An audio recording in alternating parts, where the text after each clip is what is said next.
इंग्रजी वर्षाप्रमाणे नवीन वर्ष सुरू झालेलं आहे. 2026 सुरू झालेलं आहे आणि या 2026मध्ये आपण सर्वांनी संकल्प केला पाहिजे की मी ईश्वरापेक्षा वेगळा नाही, ईश्वराचाच अंश आहे. मग ईश्वर जसा सर्वांवर प्रेम करतो तशा प्रकारे आपल्याला आबाळमायेनं प्राणीमात्रांवर प्रेम करायला शिकलं पाहिजे. हीच तर मोठी भक्ती आहे. आमचा संदेश आहे तुम्ही जगा, दुसऱ्याला जगवा.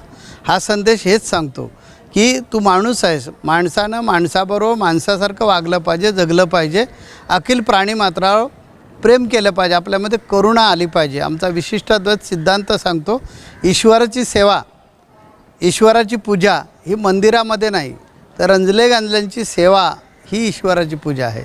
आणि अशी ईश्वराची पूजा करण्यासाठी आपण खूप काही करू शकतो. समाजासाठी करू शकतो, निसर्गासाठी करू शकतो, जीवमात्रांसाठी करू शकतो. अशा खूप काही गोष्टी आपण करू शकतो आणि त्याच्यातून अनेक प्रकारची सेवा करून स्वतः आनंद मिळवू शकतो आणि समाजाला आनंद देऊ शकतो.